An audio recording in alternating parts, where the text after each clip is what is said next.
पुणे में एक मंच पर पीएम मोदी और शरद पवार। मोदी लोकमान्य तिलक पुरस्कार से सम्मानित, बोले पुरस्कार राशि गंगा को कर रहा हूं समर्पित। अविश्वास प्रस्ताव पर 3 दिन होगी बहस, प्रधानमंत्री 10 अगस्त को देंगे जवाब। खड़गे ने मणिपुर पर चर्चा के लिए राष्ट्रपति से मांगा समय। बिहार में जारी रहेगी जाति जनगणना, हाईकोर्ट से नीतीश सरकार को बड़ी राहत, रोक की अर्जियां खारिज।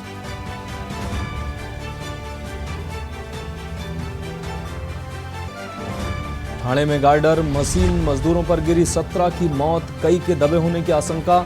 समृद्धि एक्सप्रेस पर रात में चल रहा था काम। राज्यसभा में भी उठा नू हिंसा का मुद्दा, आप सांसद सुशील गुप्ता और संजीव अरोड़ा ने दिया नोटिस। राज्यसभा में नू हिंसा को लेकर करना चाहते हैं चर्चा। और हरियाणा में हिंसा के बाद तनाव, 5 की मौत, नूह में 2 दिन का कर्फ्यू, 6 जिलों में धारा 144 लागू, इंटरनेट भी बंद। राजस्थान के भरतपुर में भी अलर्ट। आप देख रहे हैं के न्यूज, खबरों का सारथी। नमस्कार, देश की बात में आपका स्वागत है। मैं हूं आपके साथ मनोज मानस। रुक करेंगे खबरों का। खबर चंडीगढ़ से आ रही है। नूह में हिंसा के बाद हरियाणा में हाई अलर्ट नजर आया है। 5 जगहों पर इंटरनेट सेवाओं को बंद किया गया है। आपको बता दें, नूह हिंसा पर बीएचपी कल करेगी देशव्यापी प्रदर्शन। तो 5 जगहों पर इंटरनेट सेवाओं को बंद किया गया है। नूह हिंसा पर विश्व हिंदू परिषद कल देशव्यापी प्रदर्शन करेगी। नूह हिंसा में मरने वालों की संख्या बढ़कर 5 हुई है। तो चंडीगढ़ से इस वक्त की अहम खबर आपको दिखा रहे हैं। नूह में हिंसा के बाद हरियाणा सरकार सतर्क नजर आ रही है। 5 जगहों पर इंटरनेट सेवाओं को बंद किया गया है। नूह हिंसा पर बीएचपी कल करेगी देशव्यापी प्रदर्शन। नूह हिंसा में मरने वालों की संख्या बढ़कर 5 हुई है। आपको बता दें, नूह हिंसा के बाद हरियाणा में हाई अलर्ट घोषित किया गया है। 5 जगहों पर इंटरनेट सेवाओं को बंद किया गया है। आपको बता दें, नूह हिंसा पर विश्व हिंदू परिषद कल देशव्यापी प्रदर्शन करेगा।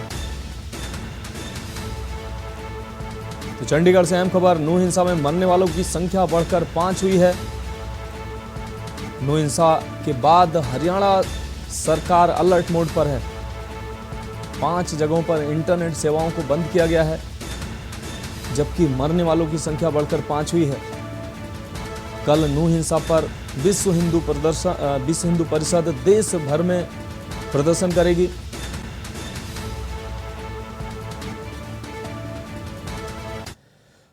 देश की बात में अगली खबर गुरुग्राम से है। बादशाहपुर में हुड़दंग की खबर सामने आ रही है। सोहना रोड पर सरेआम दुकानों में लूट और तोड़फोड़ की घटना को अंजाम दिया गया है।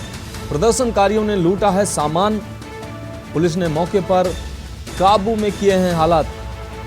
तो लगातार हालात बिगड़ने की स्थिति, तोड़फोड़ कर प्रदर्शनकारियों ने दुकानों से सामान लूटा है। पुलिस ने मौके पर पहुंचकर हालात को काबू में किया है। तो गुरुग्राम से खबर आपको दिखा रहे हैं। बादशाहपुर में हुड़दंग की खबर आने के बाद सोहना रोड पर सरेआम दुकानों को लूटा गया है। आपको बता दें, पुलिस ने हालात को काबू में किया है।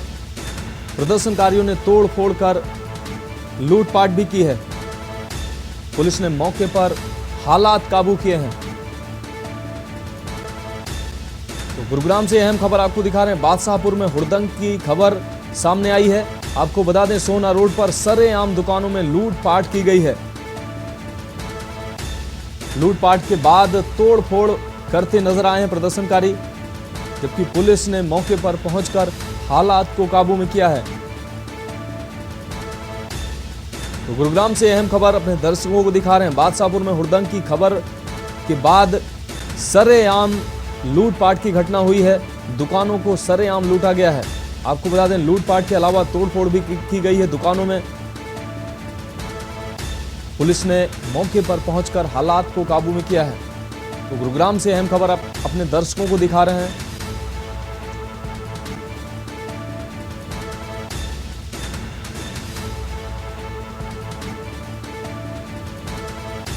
सोहना रोड पर सरेआम दुकानों में लूटपाट की गई। पुलिस ने मौके पर पहुंचकर हालात को अपने काबू में किया है। तोड़फोड़ कर प्रदर्शनकारियों ने लूटा है दुकानों का सामान। पुलिस ने मौके पर हालात काबू किए हैं। देश की बात में अगली खबर फरीदाबाद से है, जहां मेवात के नूह में कल हुए दंगे और हिंसा के बाद रेवाड़ी, पलवल, गुरुग्राम, मेवात तथा फरीदाबाद में धारा 144 लागू कर दी गई है। फरीदाबाद जिले की बात करें तो फरीदाबाद में किसी भी तरह के दंगे और हंगामे से बचने के लिए 4000 जवानों की तैनाती की गई है। खुफिया विभाग के अधिकारियों की अगर माने तो इन जवानों के साथ जगह जगह जाकर ये जवान दौरा कर रहे हैं, खास तौर पर उन स्थानों पर जहां हंगामे के आसार पुलिस को नज़र आ रहे हैं। पुलिस के पास जहां भी हंगामे के आसार ऐसे नज़र आ रहे हैं वहां पर इन जवानों को भेजा जा रहा है। पुलिस अधिकारी जनता से अपने इलाके में शांति बनाए रखने की अपील कर रहे हैं। पुलिस द्वारा बाकायदा माइक से लोगों को धारा 144 के तहत कहीं भी इकट्ठा होने की मनाही करते हुए अनाउंस करते देखा जा रहा है। अपने घर लौट जाने के भी पुलिस लगातार अपील कर रही है।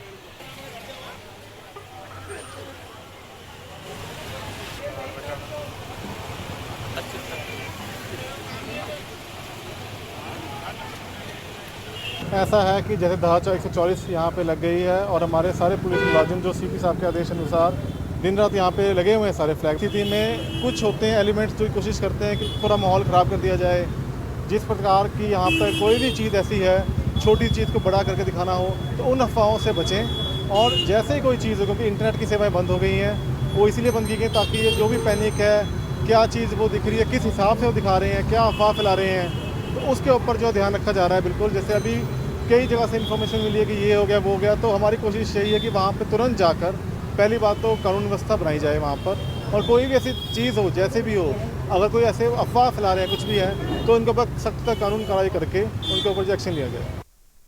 अब बात करेंगे अगली खबर की। नूह के दंगों को देखते हुए गुरुग्राम के डीसी निशांत कुमार ने प्रेस कॉन्फ्रेंस का आयोजन किया और बताया कि गुरुग्राम जिले में स्थिति नियंत्रण में है, जनता अफवाहों पर ध्यान न दे। डीसी निशांत कुमार यादव ने कहा कि गुरुग्राम जिले में स्थिति पूरी तरह से नियंत्रण में है और किसी भी अप्रिय स्थिति से निपटने के लिए जिला प्रशासन पूरी तरह से सतर्क है। जिला सोहना के साथ साथ अन्य क्षेत्रों में भी पीस कमेटी को एक्टिव किया जाएगा ताकि जिले में सामाजिक सौहार्द बिगाड़ने के प्रयास को रोका जा सके। फिर भी अगर ऐसी सिचुएशन आती है तो हम उस पर सिचुएशन को देख के ही डिसीजन लेंगे। कभी उसकी आवश्यकता नहीं पड़ी है, लेकिन हरियाणा सरकार के पास गुरुग्राम में अगर जिले की बात करें तो एक कैजुअलिटी हुई है, जो सेक्टर 57 में जो इमाम मैंने बताया जिनकी डेथ हुई है, 5 गाड़ियां सोना में जलाई गई और लगभग 3 शॉप जलाई गई हैं। नू का डेटा आई थिंक हम आपसे बाद में स्टेट गवर्नमेंट का जो भी रिलीज हो उससे शेयर करेंगे। एक 56 के बारे में कहा जाता है कि शायद आसपास में कुछ लोगों के साथ पहले से ही कुछ चल रहा है, तो इसके बाद जब वहाँ सिचुएशन ऐसा है तो जहाँ भी इस तरह की स्थिति है वहाँ क्या पुलिस की व्यवस्था नहीं करनी चाहिए? बिल्कुल, इनफैक्ट जो 57 मोस्ट है उसमें भी पुलिस डेप्लॉयड थी, लेकिन जो भी पुलिस वाज आउट नंबर्ड। रात को जब 12 बजे इंसिडेंट हुआ, हमारा पूरा फोकस सोना पे ही था। गुरुग्राम से काफी ज्यादा संख्या में जो है लोग तो सोना गई हुई थी, जो फोर्स है सोना में गई हुई थी और वहाँ पे। देश की बात में अब रुक करेंगे अगली खबर का। कुरुक्षेत्र में थानेसर नगर परिषद सफाई कर्मचारी पिछले कई दिनों से नगर परिषद कार्यालय में काम छोड़कर हड़ताल कर रहे थे। नगर परिषद के कर्मचारी समान वेतन के तहत एरियल को लेकर काम छोड़ हड़ताल कर रहे थे। वहीं सफाई कर्मचारी के नुमाइंदे थानेसर विधायक सुभाष सुधा के घर पर विधायक सुभाष सुधा से मिले। इसके बाद विधायक सुभाष सुधा के आश्वासन पर सफाई कर्मचारियों ने अपनी हड़ताल खत्म करने का निर्णय लिया। उन्होंने कहा कि आज सफाई कर्मचारी उनके आवास पर पहुंचे थे और सफाई कर्मचारियों की मांगों को मुख्यमंत्री के समक्ष रखी जाएगी, जिसको लेकर सफाई कर्मचारी उनकी बात से सहमत हुए और उन्होंने अपनी हड़ताल खत्म करने का फैसला किया है और अपने काम पर वापस लौट गए हैं।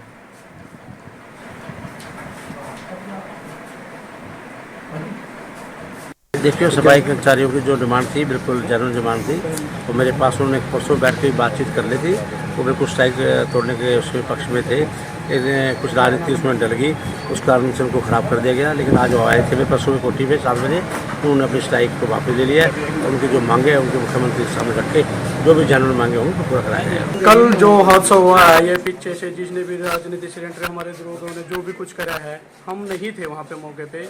चलो उसके लिए हम माफ़ी मांगते हैं जो भी हो गया, लेकिन हम सभी दरोगे की सहमति बनी है क्योंकि हमारी सर्किट हाउस में संडे को मीटिंग हो चुकी थी विधायक के साथ। उसमें हमने सहमति भी चाहती थी कि हम स्ट्राइक तो करेंगे लेकिन कोई भी नारेबाजी नहीं करेंगे। लेकिन कल जो भी हुआ हम उसके लिए खेद है और हम अपने यहाँ स्ट्राइक वापस लेते हैं।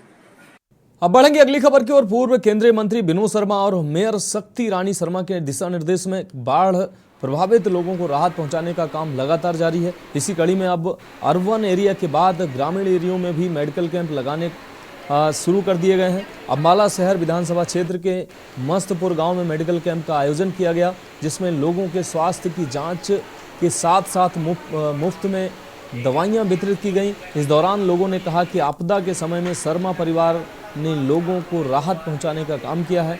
लोगों ने कहा कि आपदा के समय में शर्मा परिवार की ओर से राशन वितरित किया गया है।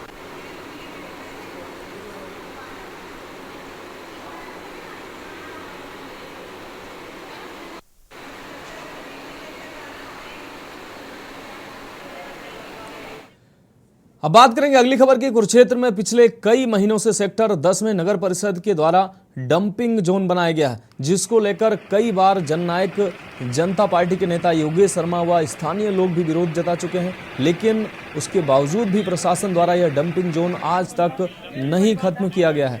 जननायक जनता पार्टी के नेता योगेश शर्मा व कुछ स्थानीय लोग डंपिंग जोन स्थल पर पहुंचे और रोष जताते हुए कूड़े से भरी हुई ट्रैक्टर ट्राली थानेसर विधायक सुभाष सुधा के घर के सामने लेकर पहुंचे, जिसके बाद पुलिस प्रशासन मौके पर पहुंचा और कूड़े से भरी ट्रैक्टर ट्राली को वहां से हटाया गया और लोगों को भी समझा बुझाकर वहां से भेजा गया। योगेश शर्मा ने कहा कि अगर एक सप्ताह के अंदर सेक्टर 10 से कूड़ा नहीं उठाया गया तो यह मुद्दा बड़ा आंदोलन का रूप लेगा।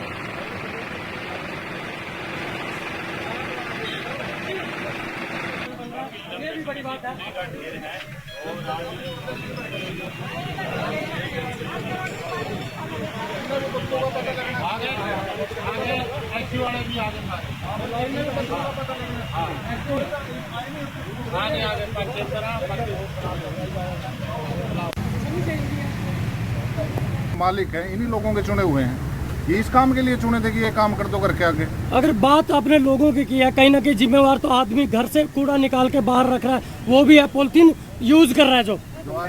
जो आदमी रहता है ना, जब वो घर से बाहर निकलता है, चाहे वो सड़क पे चलता हो जी, चाहे वो गाड़ी से चलता हो, उसका टैक्स अदा करता है जी। अगर इसके भी पैसे देते हैं, डोर टू डोर कलेक्शन के भी एक फर्जी कंपनी है जो इन्होंने इनके ऊपर थोप रखी है। हाँ जी। इस कंपनी से पहले नगर परिषद कर रही थी, कोई कचरा था यहाँ जी? कभी नहीं था। भैया वहाँ भी लोग मतलब मास्क लगा के आते हैं क्योंकि यहाँ पर गंदगी बहुत ज्यादा होगी और पूजा पाठ जहाँ चलते हैं वहाँ महाराज की सवारी गंदगी के अंदर पड़ी है जी। मतलब बहुत बुरा हाल है जी। बस हाथ जोड़ का बेनती है प्रशासन को भी सबनों दी और यो जल्द से जल्द हमारा यो निपटारा करा जाए ताकि हमारे बच्चे का भविष्य स्वास्थ्य हो सके। बढ़ेंगे अगली खबर की ओर। राज्य मंत्री संदीप सिंह एक दिवसीय जनपद दौरे पर रहे। दौरे के दौरान उन्होंने विदेशों में फंसे युवकों के पीड़ित परिवारों से बातचीत की। इस दौरान उन्होंने कहा कि लीबिया में फंसे 17 युवकों की रिहाई के लिए सरकार ने प्रयास शुरू कर दिया है। विदेश मंत्रालय के हस्तक्षेप के बाद भारतीय दूतावास ने इन युवकों को लीबिया की ट्राईपोली जेल से रिहा करवाकर अपने संरक्षण में ले लिया है। औपचारिकताएं पूरी होने के बाद जल्द ही इन्हें आपातकालीन पासपोर्ट बनवाकर वापस लाया जाएगा।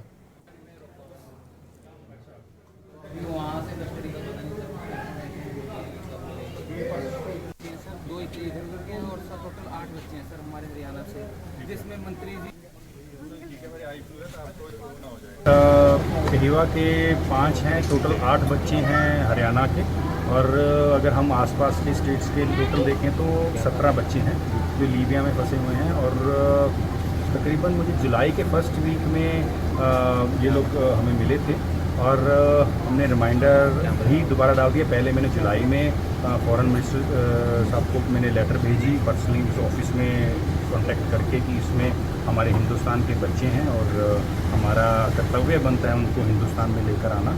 और उसके बाद रिमाइंडर भी मैंने 3-4 दिन पहले डाल दिया है। तो उनको वहाँ की जेल से बाहर निकाल कर एक कैंप में ले आए हैं। कैंप से हमारे जो इंडियन दूतावास है लीबिया के, तो वो उनको आइडेंटिफाई करके उसको अपने कस्टडी में लेकर और जो भी पेपर प्रोसेस होगा उसको करके फिर इंडिया वापस लेकर आएंगे। रुक करेंगे अगली खबर का। रोहतक के मैना पर्यटन केंद्र में कर्मचारियों ने निगम प्रशासन के अड़ियल रवैये के खिलाफ और कर्मचारियों की लंबित मांगों के समाधान में हो रही देरी को लेकर प्रदेश सरकार के खिलाफ जमकर नारेबाजी की है।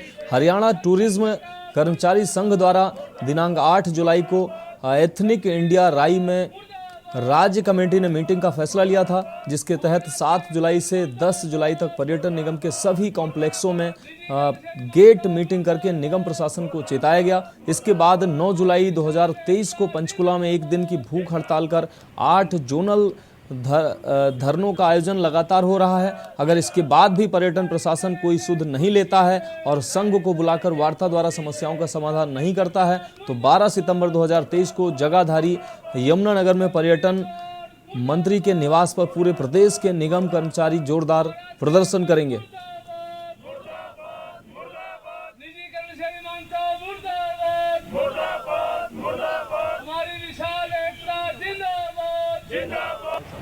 देखो जी, हमारा कर्मचारियों की जो ज्वलंत मांगे हैं और सरकार लगातार इसका निजीकरण जो करना चाहती है पर्यटन निगम का, बेशकीमती हमारे पर्यटन स्थल हैं, इन पर जो गिदकी सी नज़र सरकार ने लगा रखी है, अपने चहेतों को औने पौने दाम में बेचना चाहती है, उसके विरोध में ये हमारा धरना है।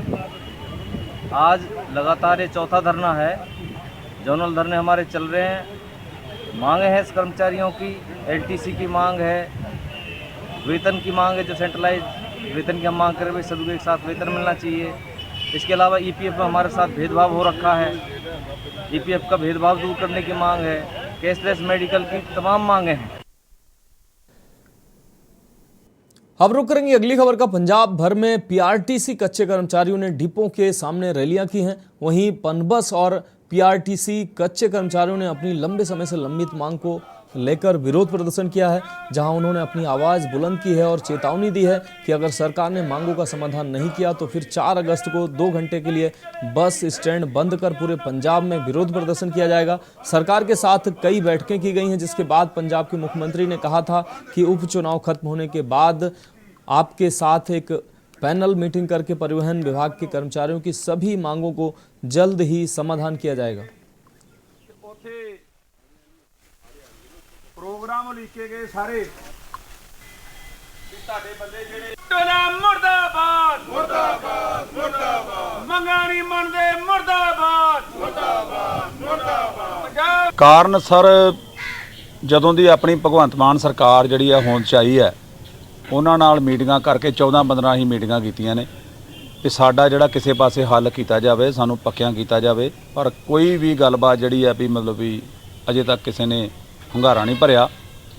ਸਾਡੇ ਕੁਝ ਸਾਥੀ ਨੇ ਜਿਹੜੇ ਰਿਪੋਰਟਾਂ ਵਾਲੇ ਨੇ, ਨਗੂਣੀਆਂ ਤਨਖਾਹਾਂ ਮਿਲਦੀਆਂ ਜਿਹਦੇ ਕਰਕੇ ਗਲਤੀਆਂ ਵੀ ਹੋ ਜਾਂਦੀਆਂ। ਇੱਕ ਮੌਕਾ ਦਿੰਦੇ ਹੋਏ ਉਹਨਾਂ ਨੂੰ ਇਹਨਾਂ ਨੇ ਲਿਖਤੀ ਦਿੱਤਾ ਵੀ ਬਹਾਲ ਕੀਤਾ ਜਾਊਗਾ, ਪਰ ਅਜੇ ਤੱਕ ਨਹੀਂ ਕੀਤਾ। ਕੁਝ ਸਾਡੀਆਂ ਕੰਡੀਸ਼ਨਾਂ ਸਾਡੇ ਤੇ ਮਾਰੂ ਲਾਈਆਂ ਹੋਈਆਂ, ਪਰ ਸਾਨੂੰ ਉਹ ਕੰਡੀਸ਼ਨਾਂ ਦੇ ਵਿੱਚ ਵੀ ਸੋਧ ਨਹੀਂ ਕੀਤੀ ਗਈ। ਪਲੱਸ ਪਿਛਲੀ ਸਰਕਾਰ ਵੇਲੇ ਕੈਪਟਨ ਅਮਰਿੰਦਰ ਸਿੰਘ ਦੀ ਸਰਕਾਰ ਵੇਲੇ ਸਾਨੂੰ 30% ਸਾਲਾਨਾ 30% ਤਨਖਾਹ ਦਾ ਵਾਧਾ ਹੋਇਆ ਸੀ ਤੇ 5% ਸਾਲਾਨਾ ਇੰਕਰੀਮੈਂਟ ਦਾ ਜਿਹੜਾ ਸੀ ਉਹ ਲਿਖਤੀ ਮੁੱਖ ਮੰਤਰੀ ਤੋਂ ਪੰਜਾਬ ਤੋਂ ਮਿਲਿਆ ਸੀ। देश की बात में वक्त एक ब्रेक का है, जल्द हाजिर होंगे। आप देख रहे हैं के न्यूज, खबरों का सारथी। ब्रेक के बाद देश की बात में एक बार फिर से आपका स्वागत है। बढ़ेंगे अगली खबर की ओर। खबर मोगा से है। एनआईए की टीम द्वारा पंजाब में अलग अलग स्थानों पर, जिनमें गोराया, मोगा, मलोट और पटियाला में रेड की गई है। वहीं मोगा के गांव धुरकोट में जसविंदर सिंह के घर पर भी रेड की गई है। वहीं जसविंदर सिंह की पत्नी सोनी कौर के कहने के मुताबिक रेड के दौरान एनआईए को हमारे घर से 35 कारतूस मिले हैं। लाइसेंसी 32 बोर रिवॉल्वर था, जो कि हमने बेटी ने जब विदेश जाना था उस वक्त बेच दिया था। सोनी कौर ने बताया कि उसका मोबाइल फ़ोन एनआईए टीम अपने साथ ले गई है। सोनी कौर ने बताया कि उसकी शादी पहले उसके ससुर मोगा जिला के गांव रोड़े में रहते थे, उसके बाद यहां उसकी शादी से पहले धुरकोट रसीह कला में आ गए थे।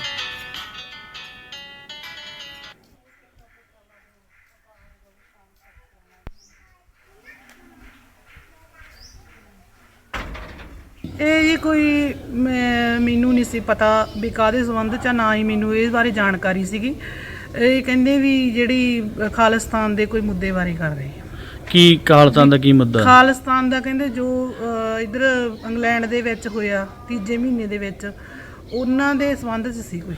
ਉਹਦੇ ਨਾਲ ਤੁਹਾਨੂੰ ਕਿਵੇਂ ਜੋੜਿਆ ਜਾ ਰਿਹਾ? ਉਹਨਾਂ ਨੇ ਸਾਡੇ ਬੱਚੇ ਗਏ ਹੋਏ ਆ ਉੱਧਰ, ਤੇ ਉਹ ਕਾਲ ਕਹਿੰਦੇ ਵੀ ਤੁਹਾਡੀ ਟਰੇਸ ਹੋ ਰਹੀ ਆ।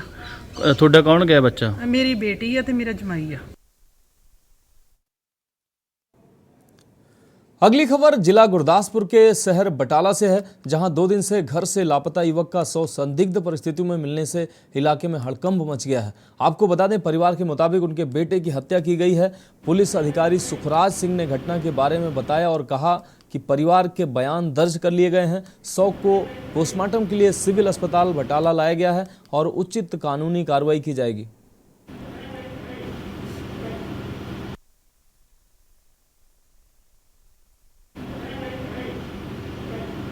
मैं तो भाजी ਇਹੋ कहना चाहना है, मेरा ब्रदर है जी। शनिवार रात ਨੂੰ ਅਸੀਂ ਲੱਭਦੇ ਰਹੇ, ਉਹਨੂੰ ਘਰ ਨਹੀਂ ਆਇਆ। ਉਹ ਸ਼ੁੱਕਰਵਾਰ ਐਤਵਾਰ ਦਾ ਦਿਨ ਹੀ ਅਸੀਂ ਪਹਿਲਾਂ ਸਾਰਾ ਬਟਾਲਾ ਵੇਖਿਆ, ਸਾਨੂੰ ਨਹੀਂ ਮਿਲਿਆ।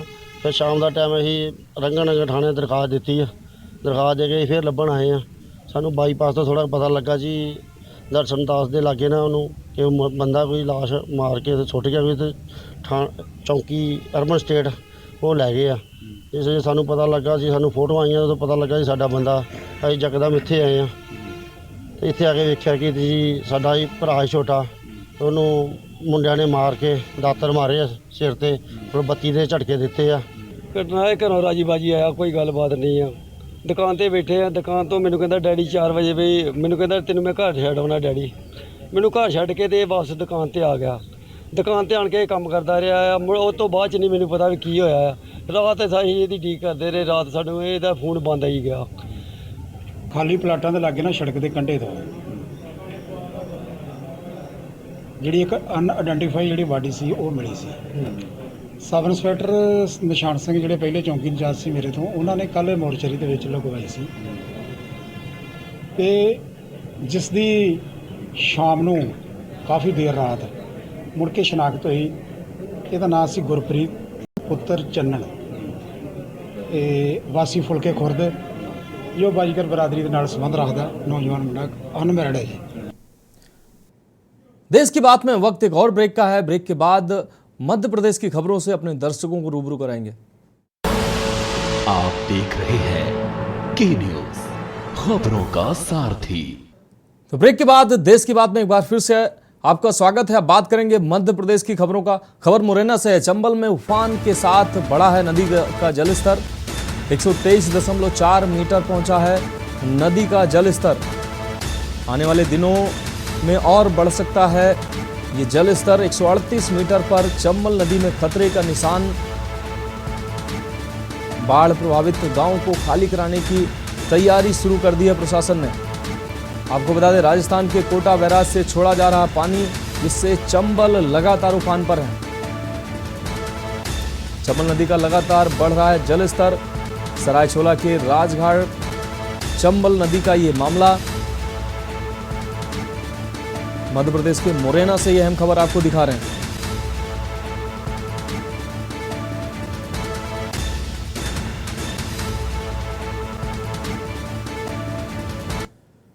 अब बात अगली खबर की। रतलाम जिले की जावरा तहसील के कलालिया गांव की सड़क खराब होने के कारण एक गर्भवती महिला को प्रसूति के लिए गांव पहुंची एम्बुलेंस गांव के अंदर ही नहीं जा सकी। वजह बनी गांव की सड़क का खराब होना। इस गर्भवती महिला को ग्रामीण ट्रैक्टर में डालकर एम्बुलेंस तक ले गए, लेकिन रास्ते में ही महिला प्रसूति हो गई।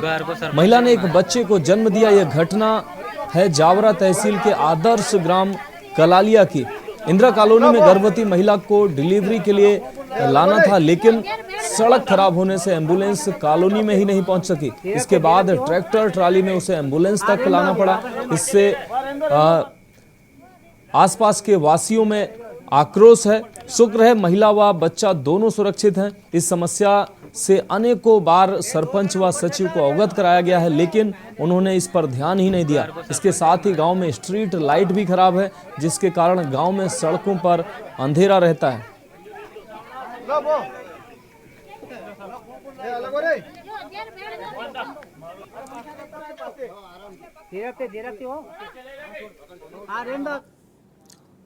बढ़ेंगे अगली खबर की ओर। इंदौर शहर में लगातार हो रहे अपराध और नशाखोरी को लेकर आए दिन पुलिस द्वारा चेकिंग अभियान चलाया जा रहा है। वहीं इंदौर की मल्हारगंज पुलिस द्वारा देर रात चेकिंग की जा रही थी। उसी दौरान मल्हारगंज पुलिस को मुखबिर से सूचना मिली थी कि 2 संदिग्ध व्यक्ति 4 पहिया वाहन से थाना मल्हारगंज क्षेत्र के बड़ा गणपति चौराहे के पास अवैध मादक पदार्थ ब्राउन शुगर लेकर आ रहे हैं। मुखबिर की सूचना पर मल्हारगंज पुलिस ने संदिग्ध व्यक्तियों को घेराबंदी कर पकड़ा, जिन्होंने पूछताछ में अपना नाम राकेश सिंह चौहान राम हनेतिया बताया। आरोपियों की तलाशी लेने पर उनके पास 37 ग्राम के आसपास अवैध पदार्थ मिला, जिसकी कीमत 19 लाख रुपए बताई जा रही है।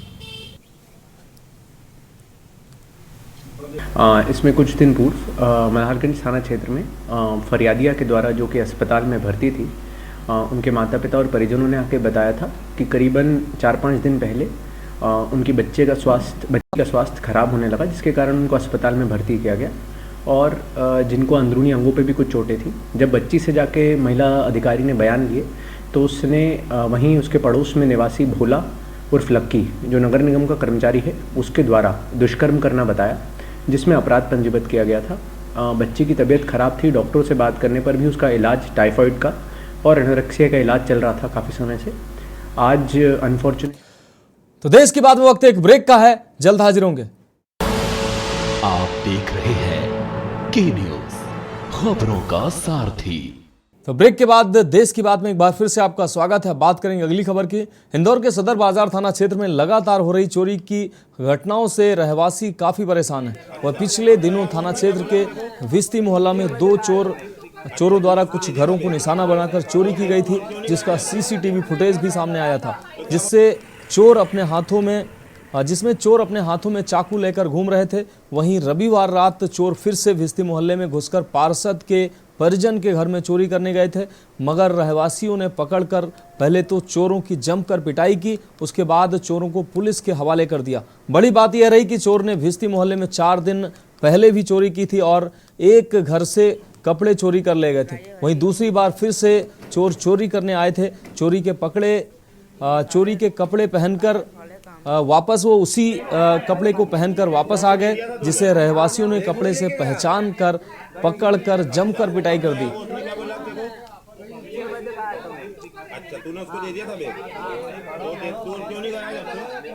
इसमें 2 घटनाएं हैं, जो कि आज से 4 दिन पहले एक सदर बाजार थाना क्षेत्र का घर के बाहर का सीसीटीवी फुटेज आया था, जिसमें एक आदमी जो है वो चाकू लेके घूमता हुआ नजर आया था घर के अंदर से निकलता हुआ। हालांकि उस समय जब हमने जो घर वाले हैं उनको बुला के उनसे पूछताछ की थी तो उनके घर में बहुत अधिक कोई चोरी होना नहीं बताया था उन्होंने। पर कल फिर से ये घटना हुई है जो 30 और 31 तारीख की रात में। उसमें जो बिश्ती मोहल्ला है उसमें जो जुलेखा कादरी जी हैं उनके रिश्तेदारों के घर पर पुनः 2 लोग अंदर घुसे थे, जिन्होंने गृह भेदन करने के बाद वहाँ से चोरी की है। और इस चोरी में जो मुख्य आरोपी, जिसको पब्लिक के द्वारा ही पकड़ के पुलिस को सुपुर्द किया गया। अब बात अगली खबर के। भिलाई नगर के जामुल थाना अंतर्गत बड़ी खबर सामने आई है। आपको बता दें, जहां एक कलयुगी पुत्र ने पिता की हत्या कर दी है।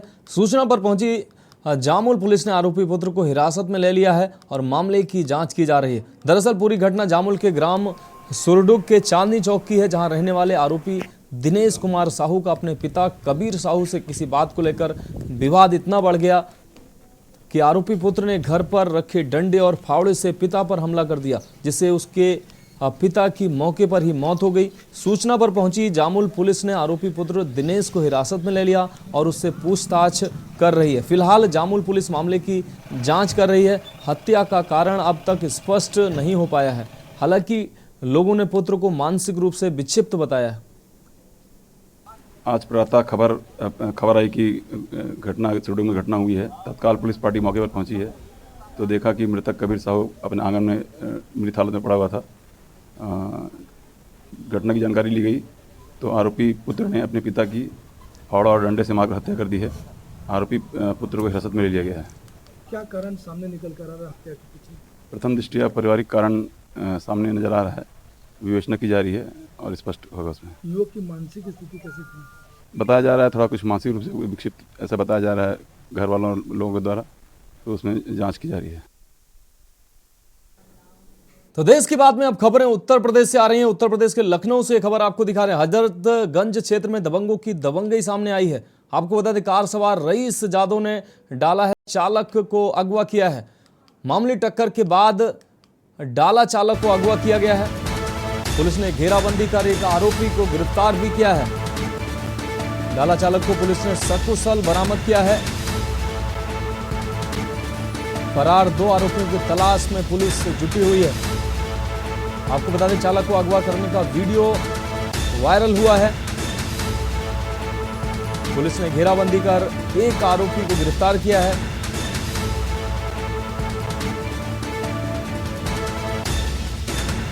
लखनऊ से इस वक्त की अहम खबर, डाला चालक को पुलिस ने सकुशल बरामद किया है। फरार 2 आरोपियों की तलाश में पुलिस जुटी हुई है, जबकि एक आरोपी को पुलिस ने गिरफ्तार किया है। चालक को अगवा करने का वीडियो भी वायरल हुआ है। तो लखनऊ के हजरतगंज क्षेत्र में दबंगों की दबंगई सामने आई है। कार सवार रईस जादव ने डाला चालक को अगवा किया है। आपको बता दें, मामूली टक्कर के बाद डाला चालक को अगवा किया है, जिसके बाद पुलिस ने घेराबंदी कर एक आरोपी को गिरफ्तार किया है, जबकि 2 आरोपी फरार होने में कामयाब हुए हैं, जिनको पुलिस तलाश कर रही है। पुलिस ने घेराबंदी कर एक आरोपी को गिरफ्तार किया है, जबकि 2 आरोपी भागने में सफल हुए हैं। डाला चालक को सकुशल पुलिस ने बरामद किया है। फरार 2 आरोपियों की तलाश में पुलिस जुटी हुई है। लखनऊ के हजरतगंज से ये खबर आपको दिखा रहे हैं। हजरतगंज क्षेत्र में दबंगों की दबंगई देखने को मिली है। कार सवार रईस जादव ने डाला चालक को अगवा किया है। मामूली टक्कर के बाद डाला चालक को अगवा किया था। पुलिस की मुस्तैदी और घेराबंदी से ये आरोपी बच निकले। हालांकि एक आरोपी पकड़ा गया है, 2 आरोपी भागने में सफल हुए हैं। पुलिस ने घेराबंदी कर एक आरोपी को गिरफ्तार किया है।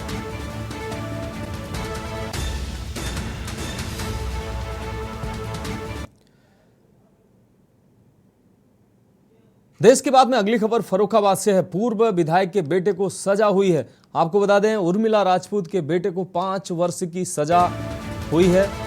रंगदारी मांगने और जानलेवा हमले का था इन पर आरोप। पंचशील राजपूत 4 वर्षों से जेल में बंद है।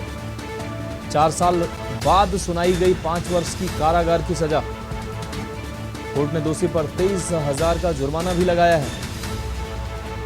फर्रुखाबाद से अहम खबर अपने दर्शकों को दिखा रहे हैं। रंगदारी मांगने और जानलेवा हमला करने का आरोप था। पंचशील राजपूत जो कि 4 वर्षों से जेल में बंद है, 4 वर्षों से जेल में रहने के बाद अब ये 5 वर्ष की सजा सुनाई गई है। कोर्ट ने दोषी पर 23,000 का जुर्माना भी लगाया है। अगली खबर, महोदय श्री विष्णुचंद्र दास जी ने पंचशील राजपूत की पथरावली में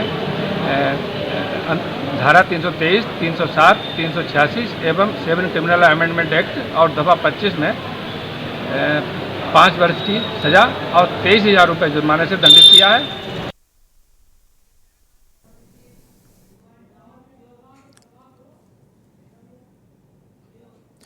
देश की बात में अगली खबर लखनऊ से है। ट्रैफिक सुधारने के लिए व्हाट्सएप नंबर जारी किए गए हैं। JCP law and order Upendra Agrawal ने ये नंबर जारी किए हैं। आपको बता दें, पूर्व में 11 जगहों को नो पार्किंग जोन के तहत घोषित किया गया था। 1 सप्ताह का जागरूकता अभियान भी चलाया गया है। व्हाट्सएप नंबर पर जनता से पुलिस ने मांगे हैं सुझाव। अगले चरण में कुछ और जगह नो पार्किंग जोन बनाएगी पुलिस। नए स्थलों के लिए जेसीपी एलओ ने सुझाव मांगा है। एक सप्ताह का जागरूकता अभियान भी चलाया गया है। लखनऊ से अहम खबर आपको दिखा रहे हैं। एक सप्ताह का जागरूकता अभियान पुलिस के द्वारा चलाया गया है। अब व्हाट्सएप नंबर पर जनता से पुलिस ने सुझाव मांगे हैं। अगले चरण में कुछ और जगह को नो पार्किंग जोन बनाएगी पुलिस। नए स्थलों के लिए जेसीपी एलओ ने मांगा है जनता से सुझाव। तो लखनऊ से अहम खबर, ट्रैफिक सुधारने के लिए व्हाट्सएप नंबर जारी किए गए हैं। JCP law and order Upendra Agrawal ने यह नंबर जारी किए हैं। लखनऊ से इस वक्त की अहम खबर, पूर्व में 11 जगहों को नो पार्किंग जोन घोषित किया गया था। तो देश की बात में अगली खबर जालौन से है। पुलिस की कार्यशैली पर लगे हैं सवालिया निशान। आपको बता दें, पीड़िता ने एसपी से लगाई है इंसाफ की गुहार। 11 दिनों से बच्चियों की तलाश के लिए लगा रही है गुहार। आपको बता दें, 3 नाबालिग बेटियां गुमशुदा हैं। पुलिस बेखबर बनी हुई है। उरई कोतवाली और बल्लभ नगर चौकी को किसी भी तरह की कोई चिंता नहीं है। सीमा विवाद में उलझाकर मामले को टाल रही है लगातार पुलिस। मां बेटियों संग अनहोनी होने की जता रही है आशंका। उरई कोतवाली के मोहल्ला हाजीपुरा का ये मामला है, जहां 3 नाबालिग बेटियों के लिए मां दर भटक रही है। उरई कोतवाली और बल्लभ नगर चौकी की पुलिस सीमा विवाद में उलझाकर मामले को टाल रही है, जबकि एक मां दर भटक रही है। वो अनहोनी की आशंका लगातार जता रही है। मां बेटियों संग अनहोनी होने की लगातार आशंका जता रही है,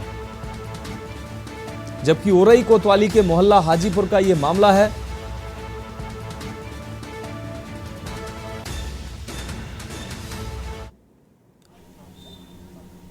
तीन बेटियां चली गई हैं, मालूम नहीं कहाँ गई। 11 दिन हो चुके हैं, उनको कोई पता नहीं है। नाबालिग हैं तीनों।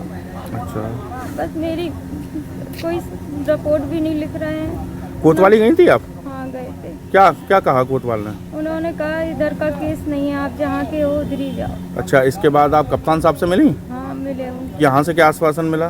कि हो जाएगा, आप जाओ, हो जाएगा कोतवाली। अच्छा, किसी पे शक आपको? मुझे शक मालूम नहीं है कौन ले गया। नंबर मिले थे फोन में, वही नंबर है मेरे। अब आप क्या चाहती हैं? मुझे इंसान मेरी बच्चियां मिल जाए। 11 दिन हो गए, नाबालिग है मेरी बेटियां तीनों। तो निश्चित रूप से कितना गंभीर मामला है। 3 नाबालिग बेटियां घर से लापता हैं। मां दर भटक रही है, 2 थानों के चक्कर लगा रही है, लेकिन पुलिस सीमा विवाद में मामले को उलझाकर, वो कह रहे हैं उसके सीमा के अंतर्गत ये मामला है, दूसरे थाने की पुलिस कह रही है उसके सीमा के अंतर्गत ये मामला है। बहरहाल एक मां दर भटक रही है, लेकिन उसको इंसाफ नहीं मिल रहा है। मां लगातार बेटियों की अनहोनी की आशंका जता रही है। अब खबर गोंडा से है। पुलिस अभिरक्षा से मुलजिम फरार होने का मामला सामने आ रहा है। आपको बता दें, 5 पुलिसकर्मियों को एसपी ने सस्पेंड भी किया है। 24 घंटे बाद भी नहीं पकड़ा गया है फरार मुलजिम। तो गोंडा से इस वक्त की अहम खबर आपको दिखा रहे हैं। 24 घंटे के बाद भी मुलजिम फरार अभी तक पकड़ा नहीं गया है। आरोपी मनीष तिवारी पर बाइक चोरी का आरोप है। एसपी के रडार पर अभी कई और पुलिसकर्मी हैं। 5 पुलिसकर्मियों को एसपी ने सस्पेंड किया है, जबकि कई और पुलिसकर्मी एसपी के रडार में हैं। 24 घंटे के बाद भी आरोपी को नहीं पकड़ पाए हैं पुलिसकर्मी। आरोपी मनीष तिवारी पर बाइक चोरी का आरोप है। तो 5 पुलिसकर्मियों को एसपी ने सस्पेंड किया है, जबकि कई और पुलिसकर्मी अभी एसपी के रडार पर हैं। उन पर भी कार्रवाई हो सकती है। गोंडा से इस वक्त की अहम खबर आपको दिखा रहे हैं। पुलिस अभिरक्षा से फरार कैदी को नहीं पकड़ पाए हैं ये पुलिसकर्मी। 24 घंटे के बाद भी नहीं पकड़ा गया है मुलजिम। 5 पुलिसकर्मियों पर एसपी ने कार्रवाई की है। आरोपी मनीष तिवारी पर बाइक चोरी का आरोप है।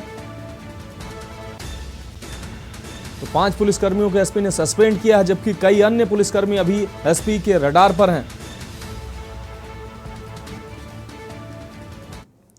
अगली खबर लखनऊ से है। मंगलवार को मुख्यमंत्री योगी आदित्यनाथ की अध्यक्षता में कैबिनेट बैठक हुई। इस दौरान 32 प्रस्तावों को मंजूरी मिली है। बैठक में उत्तर प्रदेश के शिक्षा चयन आयोग का गठन को भी मंजूरी मिली है। एक अध्यक्ष और 12 सदस्यों की कमेटी होगी इसमें, और इसका मुख्यालय प्रयागराज में रखा जाएगा। राज्य सरकार के अधीन ऐतिहासिक इमारतों को 90 साल की लीज पर आवंटित करने का भी फैसला लिया गया है। उत्तर प्रदेश बाटा टूरिज्म स्पोर्ट पॉलिसी 2023 को भी मंजूरी मिली है। पर्यटन मंत्री जयबीर सिंह ने बताया कि हेरिटेज भवन को होटल, रिसोर्ट, म्यूजियम के रूप में डेवलप करने के लिए दिए जाएंगे। जानकारी आपको बता दें, जानकारी के अनुसार मंत्री सूर्य प्रताप शाही ने इसकी जानकारी दी है। उन्होंने कहा है कि प्रदेश में 5G की सेवाएं सस्ती दर पर उपलब्ध कराई जाएंगी। यूपी के किसी भी जिले में अन्य जिलों की गाड़ियों की फिटनेस जांच कराई जा सकेगी। इसके साथ ही डिजिटल क्रॉप सर्वे से जुड़े प्रस्ताव को भी कैबिनेट से मंजूरी मिल गई है। इसके लिए केंद्र और राज्य सरकार 60 और 40 के अनुपात में केंद्र और राज्य सरकार व्यय करेंगी। कैबिनेट बैठक में टूरिज्म स्पोर्ट्स पॉलिसी 2023 को भी मंजूरी मिल गई है। डिजिटल क्रॉप सर्वे के बारे में आज स्वीकृति मंत्रिपरिषद ने दिया है,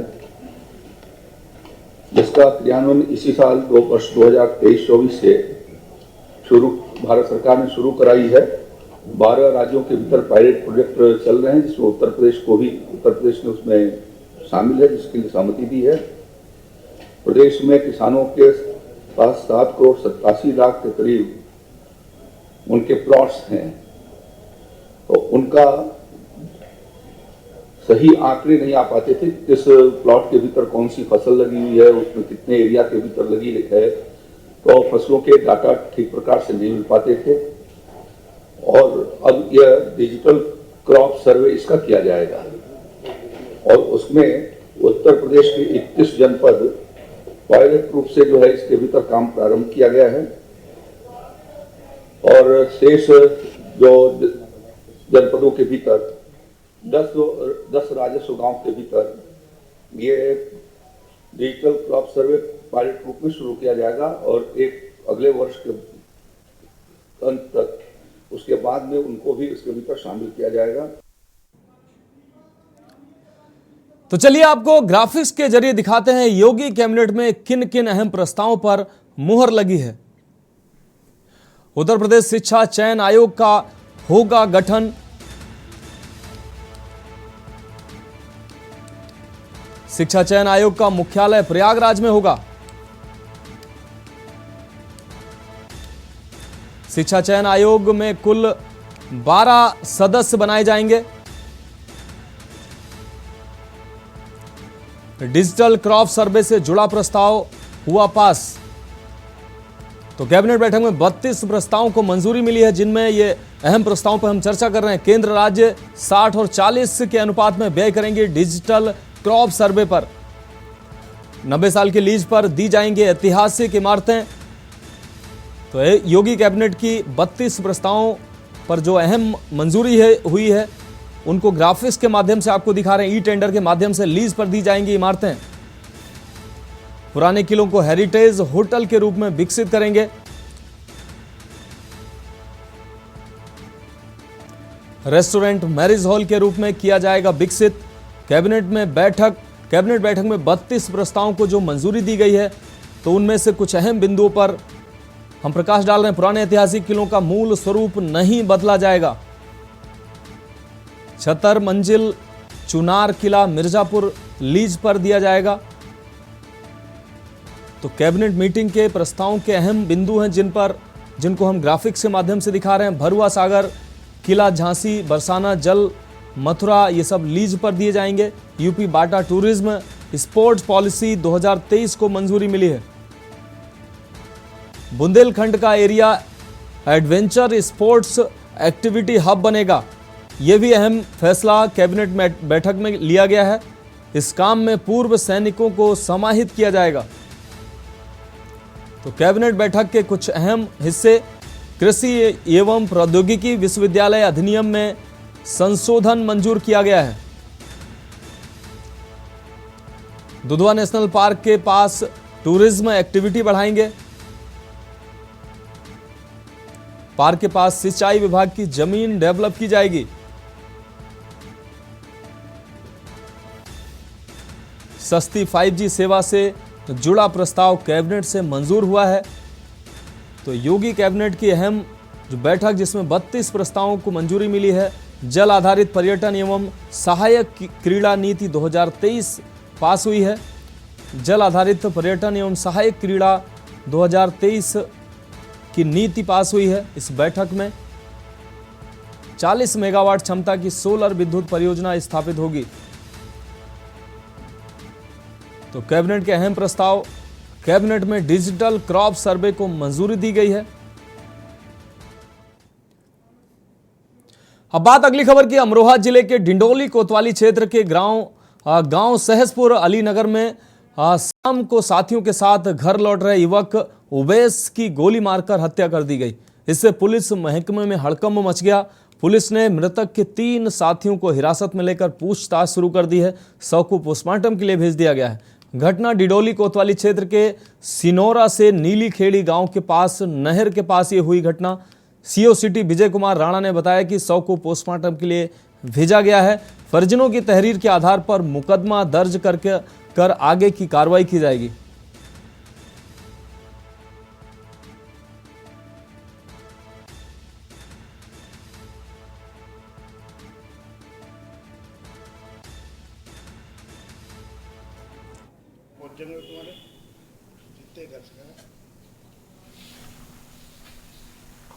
थाना डिडोली क्षेत्र के ग्राम सहसपुर अली के रहने वाले मोहम्मद उमर द्वारा लिखित सूचना दी गई कि एक उनके बेटे उवैस अपने 2 पारिवारिक भाइयों तथा एक दोस्त के साथ ग्राम सिनोरा के पूर्व प्रधान के दफन क्रिया में शामिल होने के लिए जा रहे थे कि सिनोरा गांव से ठीक दूर उनके ऊपर ग्राम ढकिया चमन के रहने वाले भाव व हमजा तथा ग्राम सिनोरा के मुसरैन द्वारा जानलेवा हमला किया गया और उनको गोली मार दी गई। उनकी मौके पर ही मृत्यु हो गई, जिसके उपरांत उनके द्वारा उनको अस्पताल ले गया जहां उन्हें मृत घोषित कर दिया गया। उनके द्वारा दी गई लिखित तहरीर पर सुसंगत धाराओं में अभियोग पंजीकृत कर लिया गया है। शीघ्र ही अभियुक्तों की गिरफ्तारी की जाएगी। अगली खबर फर्रुखाबाद से है, जहां पर शासन के निर्देशानुसार परिवहन विभाग फर्रुखाबाद द्वारा सड़क सुरक्षा पखवाड़ा का आयोजन किया गया, जो कि 17 जुलाई से 31 जुलाई तक मनाया गया। सड़क सुरक्षा पखवाड़े के समापन दिवस पर पीडी महिला पीजी कॉलेज फतेहगढ़ में आयोजित समापन के दौरान जिलाधिकारी संजय कुमार सिंह, पुलिस अधीक्षक विकास कुमार, सहायक संभागीय परिवहन अधिकारी प्रशासन ब्रजेंद्र नाथ चौधरी, सहायक संभागीय परिवहन अधिकारी परिवर्तन सुभाष चंद्र राजपूत, ARM रोडवेज श्री यादव जी व यातायात निरीक्षक रजनीश कुमार आदि द्वारा वहां पर ये मौजूद रहे। कार्यक्रम में आम जनमानस को यातायात के नियमों के बारे में अवगत कराया गया और जागरूक किया गया। म्यूनिसिपल इंटर कॉलेज के प्रधानाचार्य गिरजा शंकर, यातायात निरीक्षक रजनीश कुमार सहित कई अन्य लोगों को अतिथियों द्वारा स्मृति चिन्ह प्रदान कर सम्मानित किया गया।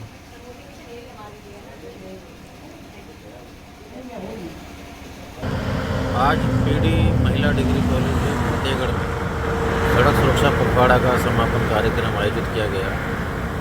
यह पखवाड़े का कार्यक्रम 15 जुलाई से 31 जुलाई तक मनाया गया। इसमें विभिन्न सरकारी विभागों या तो पुलिस विभाग, परिवहन विभाग, लोक निर्माण विभाग आदि के द्वारा अपने किए गए कार्यों को प्रस्तुतिकरण दी गई। इसके अतिरिक्त इसमें जिलाधिकारी एवं पुलिस अधीक्षक महोदय द्वारा सभी प्रतिभागियों को जागरूक किया गया।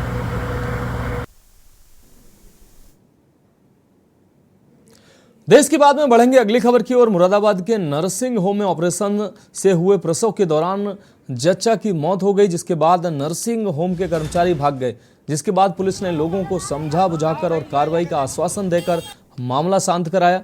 मृतक के पति ने थाने में तहरीर देकर पोस्टमार्टम कर कार्रवाई की मांग की। परिजनों ने आरोप लगाते हुए कहा कि डॉक्टर ने गंभीर हालत में बिना रेफर पर्चे के बच्चे को भी रेफर कर दिया।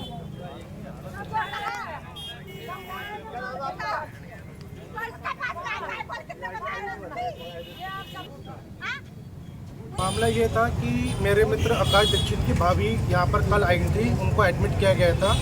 उनकी डिलीवरी थी, 6 साल बाद उनकी डिलीवरी हो रही थी। उनका पहला बच्चा था तो डॉक्टर ने इनको कल एडमिट किया, बिना जांच करे सब कुछ करे इनको ऑपरेशन कर दिया। जैसा आकाश और उनके भैया ने मेरे को भी बताया था, यहाँ पर अंदर भी बताया था, तहरीर में भी हमने वो चीज़ लिखवाई है कि बिना जांच करे इन्होंने एडमिट किया। एडमिट करने के बाद ऑपरेशन कर दिया। ऑपरेशन करने के बाद भी इन लोगों ने कोई संतुष्टि हमारे को जवाब नहीं दिया। लड़की जो भाभी थी, उनके जो पति थे क्या नाम, आलोक भैया, आलोक दीक्षित जी ने कई बार डॉक्टर से पूछा, डॉक्टर ने उनकी किसी बात का कोई जवाब नहीं दिया और वो चले गए कई बार उनके बोलने के बावजूद। क्या नाम है डॉक्टर का? डॉक्टर का नाम क्या है? डॉक्टर चंचल।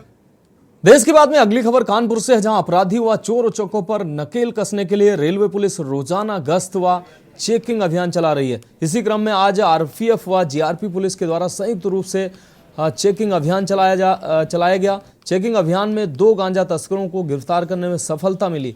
आरपीएफ इंस्पेक्टर बुद्धपाल सिंह व जीआरपी इंस्पेक्टर रामकृष्ण द्विवेदी के कुशल नेतृत्व के चलते रेलवे पुलिस ने गांजा तस्करों के कब्जे से 18 किलो के ऊपर अवैध गांजा बरामद किया है। गिरफ्तार किए गए अभियुक्तगण बिहार के अलग अलग शहरों के बताए जा रहे हैं। कॉन्फ्रेंस के दौरान बताया गया कि गांजा तस्कर महाबोधि ट्रेन से दिल्ली गांजा बेचने जा रहे थे, जिन्हें मुखबिर की सटीक सूचना पर गिरफ्तार कर लिया गया है। बरामद किया गया गांजा उच्च कोटि का है।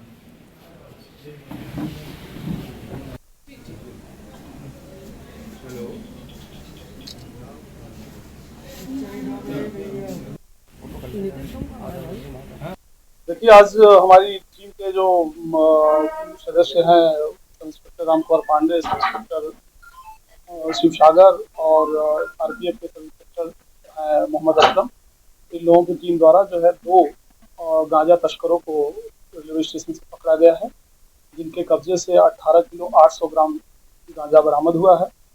ये लोग बिहार से गांजा को ला करके कानपुर और अन्य शहरों में और इवन की दिल्ली तक ले जाकर उसको आप विक्रय करते हैं और उससे लाभ कमाते हैं और उनको मार्जिन करते हैं। तो देश की बात में आज मेरे साथ इतना ही। मुझे दीजिए इजाजत और आप देखते रहिए के न्यूज इंडिया। आप देख रहे हैं के न्यूज, खबरों का सारथी।